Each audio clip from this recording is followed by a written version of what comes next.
Getting diagnosed with diabetes can feel overwhelming, and one of the first questions that usually comes up is this: how many carbs should you actually eat in a day?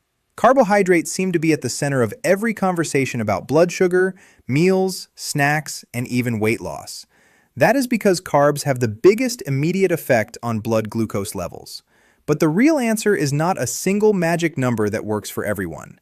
Before we dive in, make sure to like this video, subscribe to our channel, and check the description box for sources and references so you can explore this topic even further. If you have diabetes, understanding carbohydrates is one of the most important skills you can build. When you eat carbs, your digestive system breaks them down into glucose, which then enters your bloodstream. That rise in blood sugar signals your pancreas to release insulin. Insulin helps move that sugar from the blood into the cells, where it can be used for energy. In someone without diabetes, this process usually works smoothly. But with diabetes, the body either does not make enough insulin, does not use it efficiently, or both. That means blood sugar can stay higher than it should, especially after meals. Since carbohydrates are the nutrient most directly tied to blood sugar, learning how much to eat can make a major difference in managing diabetes. Now, here is the most important point right away. There is no one-size-fits-all carb goal. The amount of carbs that is right for you depends on your body size, age, activity level, weight goals, medications, and how your individual body responds to food. That is why diabetes meal planning should not be based on guesswork or trends. It should be based on your needs, your lifestyle, and ideally a plan made with your healthcare team, including a dietitian or diabetes educator. To understand carb goals, it helps to zoom out and look at the basics of nutrition. Calories come from three macronutrients: carbohydrates, protein, and fat. Alcohol also contains calories, although it is not considered a macronutrient. Vitamins and minerals, on the other hand, are micronutrients, and they do not provide calories. The foods you eat are made up of different combinations of these nutrients. A potato is mostly carbohydrate with a little protein. Add sour cream and now you are also adding fat. A skinless chicken breast is mostly protein with a small amount of fat and essentially no carbohydrate. Breading the chicken adds carbs, and frying it adds more fat. So even though carb counting is important, it is only one part of the bigger picture of how a meal affects your body. There are some general carb intake ranges that can serve as starting points. For a small stature woman who wants to lose weight and gets limited exercise, daily calories may fall around 1,200 to 1,400, with carbohydrates ranging from about 135 to 228 grams per day. Spread across 3 meals, that works out to around 45 to 76 grams of carbs per meal. For a woman aged 65 or older who wants to lose weight and is average to large in stature with limited activity, daily calories may be around 1,400 to 1,600, with carbs ranging from 158 to 260 grams per day, or around 53 to 87 grams per meal. For a woman under 65 who wants to maintain weight, is moderate to large in stature, and is already at a healthy weight, daily calories may range from 1,600 to 1,900, with carbohydrates at around 180 to 308 grams per day, or 60 to 103 grams per meal. Women in this category who are very active may need even more. For a smaller stature man, especially age 65 or older, who wants to lose weight or is not very active, recommendations may also land in that 1,600 to 1,900 calorie range, with around 180 to 308 grams of carbs per day. And for a man 65 or younger who is moderate to large in stature, at a healthy weight, and gets limited exercise, calorie needs may rise to around 2,300 to 2,800, with carbohydrates around 259 to 455 grams per day, or 86 to 151 grams per meal. Very active men may need even more. Those ranges can sound broad, and that is because they are. They are not strict prescriptions. They are starting points based on the idea that roughly 45% to 65% of daily calories come from carbohydrates. But some people with diabetes may do better on the lower end of that range, especially if reducing carbs helps improve blood sugar control and supports sustainable weight loss. The key word here is sustainable. The best eating pattern is not the most extreme one. It is the one you can actually maintain. So what foods count as carbs? Carbohydrates come in three forms: sugar, starch, and fiber. On a nutrition label, total carbohydrates include all three. Foods that are mainly carbohydrate sources include grains like bread, cereal, pasta, rice, tortillas, crackers, oats, and whole grains. Legumes like beans, lentils, and peas also count. Starchy vegetables such as potatoes and corn are carb sources too. Fruit and fruit juice contain carbs, as do dairy foods like milk and yogurt. Sugary drinks such as regular soda, juice cocktails, and sweetened beverages can deliver a large amount of carbs quickly. Sweets like candy, baked goods, and ice cream are also carb-heavy. But not all carbs affect the body in the same way. This is where the quality of carbohydrates becomes extremely important. Non-starchy vegetables like broccoli, spinach, cauliflower, green beans, lettuce, tomatoes, asparagus, kale, and carrots contain a lot of fiber and relatively little sugar. Because of that, they tend to raise blood sugar much less. That means they are excellent foods to pile onto your plate. By contrast, fruit juice, soda, white bread, white rice, and refined pasta have little fiber and are digested quickly, which can lead to faster and higher blood sugar spikes. That is also where concepts like the glycemic index and glycemic load come in. The glycemic index helps explain how quickly a food raises blood sugar. Glycemic load goes a step further by considering both the type of carbohydrate and the amount eaten. In real life, that can be more useful because portion size matters. A food might have a moderate effect in a small amount and a much bigger effect in a large portion. Now, some people hear all this and think the solution must be to cut carbs as much as possible. But eliminating or drastically slashing carbohydrates is usually not realistic, and it is not necessarily healthy. Carbs are your body's preferred energy source. They are the fuel your brain and muscles naturally like to use first. More importantly, many healthy foods that protect long-term health are carbohydrate-rich. Fruits, vegetables, whole grains, and legumes all contain carbs, but they also provide vitamins, minerals, antioxidants, and fiber. Diets rich in these foods are linked with healthy weight management, better heart health, lower cancer risk, healthier blood pressure, better blood sugar patterns, and longer life. Fiber deserves special attention here. Fiber is the indigestible part of plant foods, and because most of it passes through the digestive tract without being fully broken down, it does not raise blood sugar the way sugar and starch do. For people with diabetes, eating enough fiber can help improve blood sugar control. Fiber also lowers cholesterol, supports regular bowel movements, and helps you feel full longer. The general daily target is around 25 to 34 grams of fiber, but many people get only about half of that.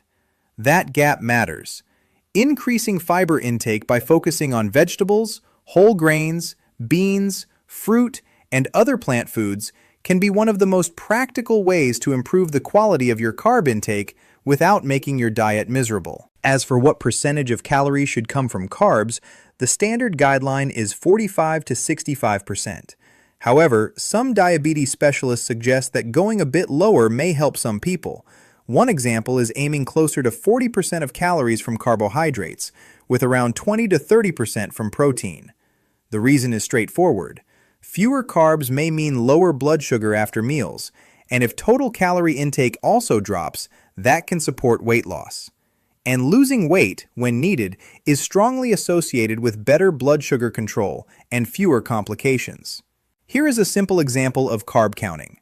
Let's say you need 2,000 calories a day and decide to aim for 40% of those calories from carbohydrates. Multiply 2,000 by 0.4 and you get 800 calories from carbs. Since each gram of carbohydrate contains 4 calories, divide 800 by 4. That gives you 200 grams of carbohydrates for the day. From there, you can spread those carbs across meals and snacks instead of eating most of them all at once. Spacing carbs more evenly often helps prevent large blood sugar swings. Another important strategy is pairing carbs with protein and fat. This slows digestion and can reduce sharp blood sugar spikes after meals. For example, eating an apple by itself may raise blood sugar more quickly than eating an apple with a handful of nuts or some yogurt. The carbs are still there, but the overall meal is absorbed more gradually. When choosing carbs, fiber-rich options should usually take priority over added sugars. Americans tend to consume far too much added sugar and not enough fruits, vegetables, whole grains, and low-fat dairy foods. General guidelines suggest keeping added sugar to less than 10% of daily calories. For someone eating 2,000 calories a day, that is about 200 calories from added sugar, or roughly 12 teaspoons. Some heart health guidelines are even stricter, recommending less than 24 grams a day for women and no more than 36 grams a day for men. A smart diabetes-friendly approach is to reduce foods like soda, desserts, muffins, sweet coffee drinks, ice cream, fruit juice, and baked goods, because they add a lot of carbs without much nutrition. A useful visual strategy is to build meals so that half the plate is non-starchy vegetables, 1/4 is whole grains or another high-quality carbohydrate source, and 1/4 is protein. This kind of structure naturally improves carb quality and portion balance without requiring you to obsess over every bite. What about low-carb diets? They are often popular, especially for diabetes. But there is a complication. There is no universal definition of low carb. Some plans mean less than 45% of calories from carbs. Others go much lower. The ketogenic diet takes it to the extreme, usually limiting carbohydrates to about 20 to 50 grams per day, or less than 5 to 10% of calories.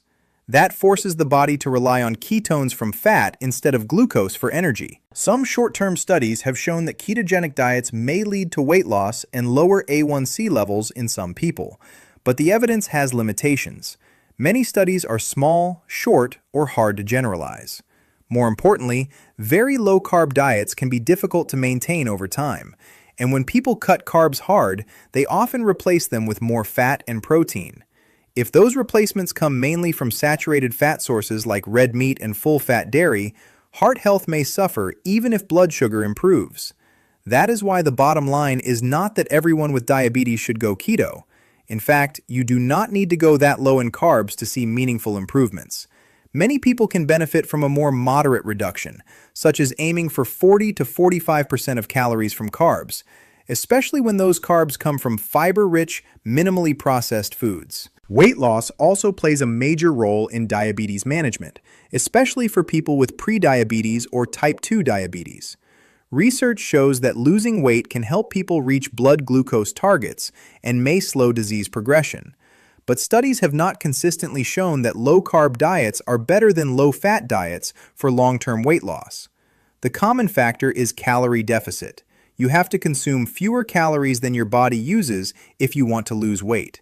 Whether that happens through cutting fat, reducing carbs, or improving overall food quality, the real challenge is maintaining those changes long-term.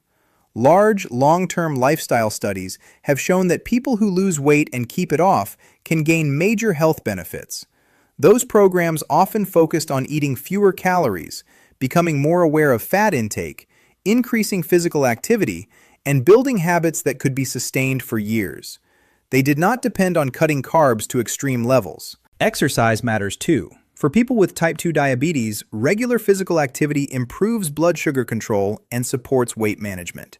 Small bursts of movement throughout the day, especially after meals, can help.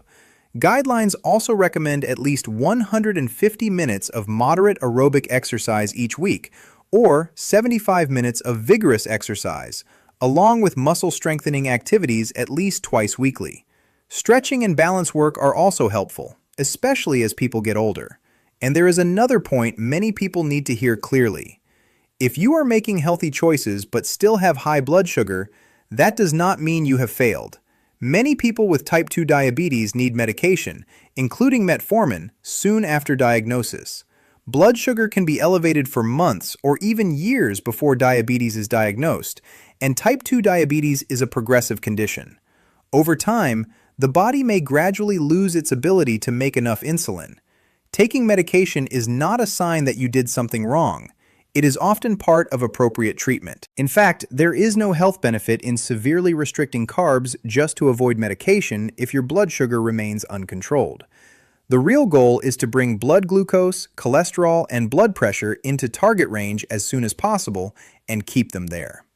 For some people, lifestyle changes may eventually reduce the need for medication, but that decision should be made with a healthcare provider, not out of fear or frustration. So, how many carbs should you eat per day if you have diabetes? The honest answer is that it depends, but a useful range for many people starts somewhere between about 40 and 65% of daily calories from carbohydrates, adjusted for body size, goals, activity level, and blood sugar response. What matters just as much as the amount is the type of carbs you choose, how evenly you spread them through the day, and what you eat with them. High-fiber vegetables, fruits, beans, whole grains, and balanced meals tend to support better blood sugar control than refined grains, sugary drinks, and processed sweets. The most effective diabetes eating plan is not the most restrictive one. It is the one that helps you control blood sugar, supports a healthy weight, protects your heart, fits your life, and is realistic enough to follow consistently. That is what turns a diet into a long-term strategy instead of a short-term experiment. If this video helped make sense of the carb question, don't forget to like, subscribe, and check the description box for sources and references.